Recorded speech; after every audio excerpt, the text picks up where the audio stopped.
జై శ్రీమన్నారాయణ. ఈరోజు మనం ధర్మపదం గ్రంథములోని చాప్టర్ 5 విభాగము 33 ధర్మరాజుకు కస్మెకుండను ఉత్తమ బ్రాహ్మణుడు పండితుడు చెప్పినటువంటి కర్మ సిద్ధాంతాన్ని చెబుతున్నాడు. అది మనం ఈ ఎపిసోడ్లో చూద్దాం. వైశంపాయన మహర్షి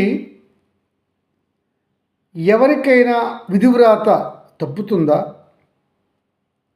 ఎందుకు మహాత్ముడు పండితుడు అయినటువంటి ధర్మరాజు అలా చింతన చేయుచున్నాడు అని అడిగాడు జనమేజయ మహారాజు వైశంపాయనుల వారిని.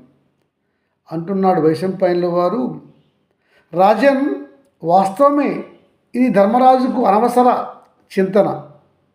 ఈ చింతన పోగొట్టడానికని వ్యాసుల వారు కస్మెకుండను బ్రాహ్మణోత్తముడు పండితుడు, వివిధ వేదములు ధర్మశాస్త్రములు అన్నీ పఠించినవాడు అయినటువంటి ఒక బ్రాహ్మణుడు, అతడే కస్మెకుండు.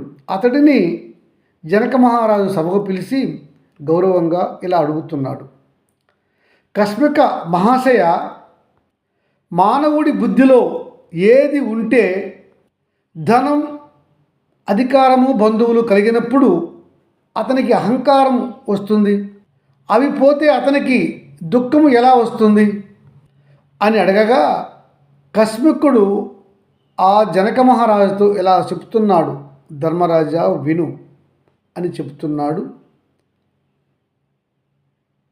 వ్యాసుల వారు. ఓ జనక మహారాజా, మానవుడు గృహస్థుడిగా ఉన్నప్పుడు, సంసారంలో ఉన్నప్పుడు అతడికి సుఖదుఖాలు వచ్చి పోతూ ఉంటాయి. ఇలా సుఖదుఖాలు తారుమారు అగుట సర్వసాధారణము. అయితే రాజర్షి జనక మహారాజా, ఒక మాట, ఎవరికి కూడా సుఖాలు కానీ దుఃఖాలు కానీ శాశ్వతంగా ఉండవు. ఇలా ఉండుటయే మానవ సంసార జీవనం. 4 సముద్రాల మధ్యన గల భూభాగాన్ని చక్రాధిపత్యంగా పరిపాలిస్తున్నటువంటి మహారాజైన చక్రవర్తి అయిన ముసలర్కం రాకుండా, వ్యాధులు రాకుండా ఉంటాడా? అలాగే అతను చివరికి వృద్ధాప్యం తరువాత చనిపోకుండా ఉంటాడా? ఇలాగే కొందరు వృద్ధాప్యములో, కొందరు మధ్య వయసులోన, చిన్న వయసులోనూ కూడా చనిపోతూ ఉంటారు. ఇది అంతా విధివ్రాత, సృష్టి ధర్మం అని తెలుసుకున్నవారు జ్ఞానులు. వారు దీనికై బాధపడరు, చింతించరు. రాజర్షి మానవులకు అందమైన భార్యలు, షడ్షోపేతమైనటువంటి రుచికర ఆహార పదార్థములు, చలువురాతి భవనములు, మంచి మంచి వాహనములు, హంసతూలిక తల్పములు, సుగంధ ద్రవ్య లేపనములు, రత్న ఖచ్చిత సింహాసనములు, వస్తు వైడూర్యములు, రత్నములు, ధనములు, అధికారములు వస్తూ ఉంటాయి, పోతూ ఉంటాయి మానవుడికి. ఇది అతని జీవితంలో సహజంగా వచ్చేదే. ఇవన్నీ వాస్తవంగా జరిగేవే కదా. ఇలా వాస్తవాలను తెలుసుకున్నవాడు జ్ఞాని. ఇలా మానవుడికి స్థిర చరాస్తులు, ఆయుస్సు,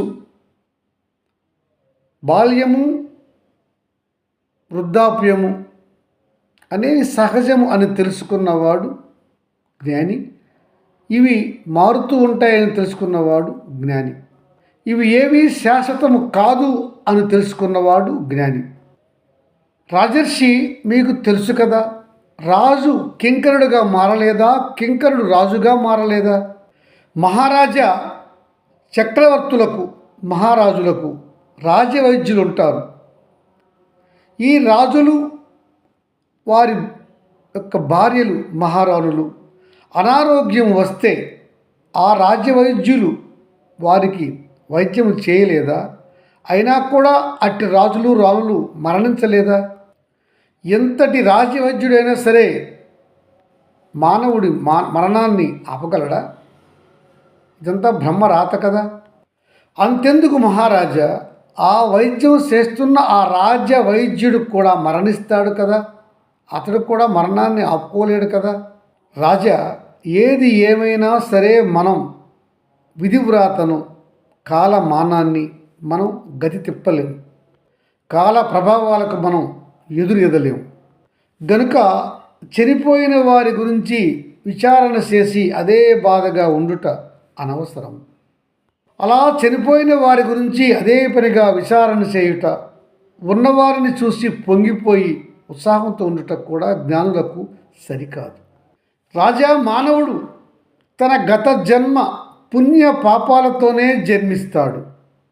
అతడు గత జన్మలో మంచి పుణ్యములు చేసి ఉంటే అతడు కులీన వంశములో అంటే సద్వంశములో జన్మిస్తాడు. సంపన్నుడుగానే జన్మిస్తాడు, అందగాడుగా జన్మిస్తాడు, బలవంతుడుగా జన్మిస్తాడు, అధికారంతో జన్మిస్తాడు. అతనికి అదృష్టంతో సర్వ భోగభాగ్యాలు లభిస్తాయి. అట్టివారు ఈ జన్మలో చేసిన పాప పుణ్యాల ప్రకారము కొంత ఈ జన్మలో అనుభవిస్తారు, మిగిలినది మరుజన్మలో వారు అనుభవిస్తారు.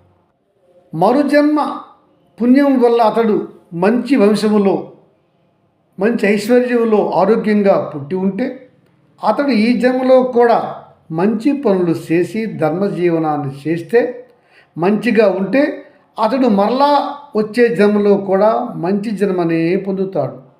అంతేగాక గత జన్మ వల్ల లభించినటువంటి ఐశ్వర్యము, ఆరోగ్యము, ఆయుస్సు ఇవన్నీ కూడా నేనే సంపాదించుకున్నాను, నా వల్లే వచ్చాయి అని అతను విర్రవేగిపోతూ అధర్మాలు చేస్తూ పాపకృత్యములు చేస్తూ పోతూ ఉంటే దాని ఫలితాన్ని ఈ జన్మలో కొంత మరలా వచ్చే జన్మలో కూడా అతను అనుభవించవలసి వస్తుంది.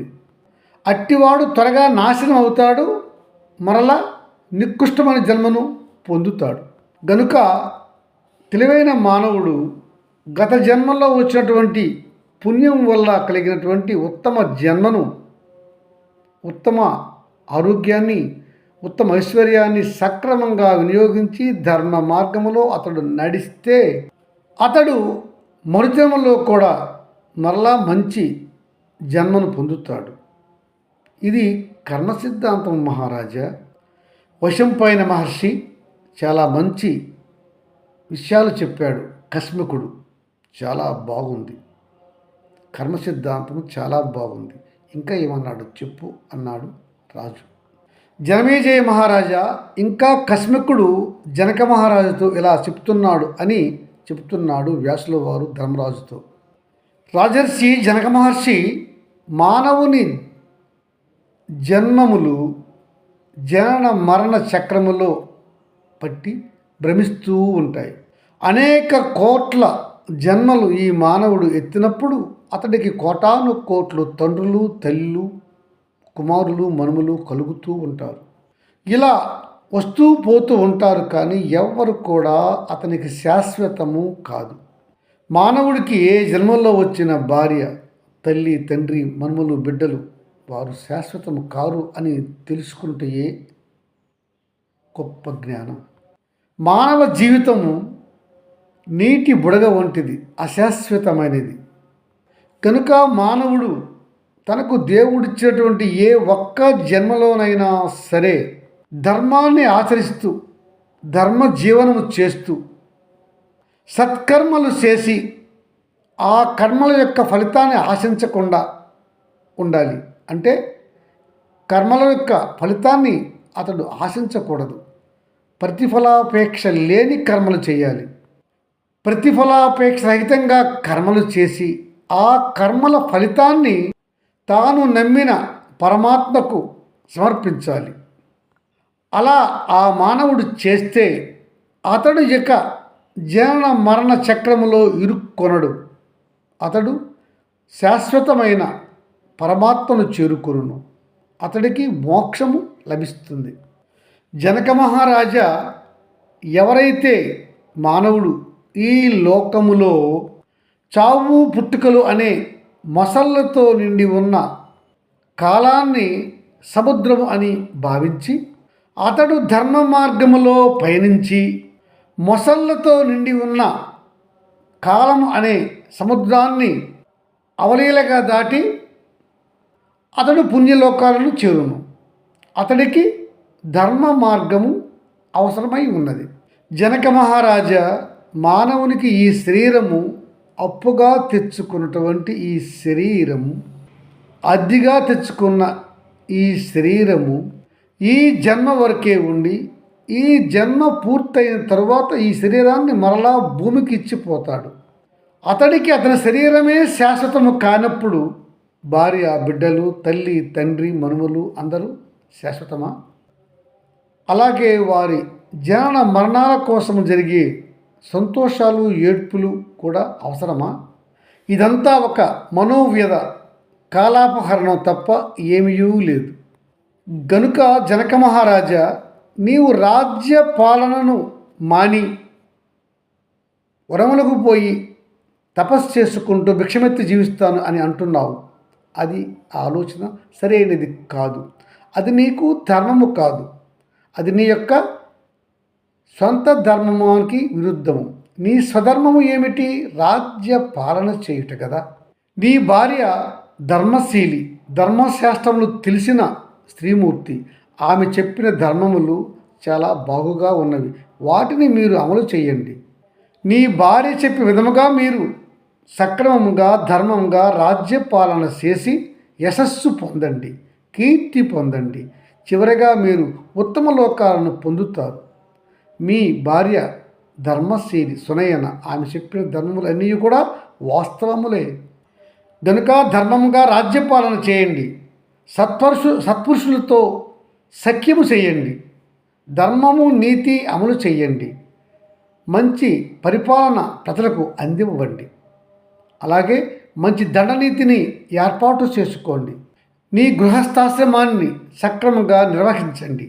యజ్ఞములు, యాగములు, క్రతువులు చేయండి. ఉత్తమ బ్రాహ్మణులను, పేదవారిని, అలా ఎవరైతే అవసరాల్లో ఉంటారో వారిని ఆదుకోండి. ఎందుకంటే గృహస్థాశ్రమము ఉన్న 3 ఆశ్రమాల్లోనికి ఉత్తమమైనది.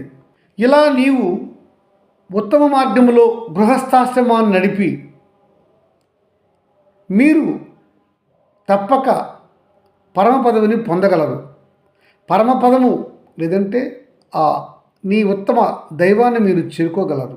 మీకు మరలా జనన మరణ చక్రములో పరిభ్రమించే బాధ్యత, అవసరము ఉండదు. అంతేగాని మహారాజా, నీ స్వధర్మాన్ని విడిచిపెట్టి పరధర్మాన్ని ఆచరిస్తే నీకు అధోగతి పాలొస్తుంది. అది నీకు కూడా తెలుసు కదా. గనుక నీవు చేయవలసిన ధర్మాన్ని నీవు ఎప్పుడూ విసర్జన చేయకు. అది ఉత్తమం కాదు అని కర్మ సిద్ధాంతాన్ని విపులంగా చెప్పాడు కస్మకుడు అనే పండిత బ్రాహ్మణుడు.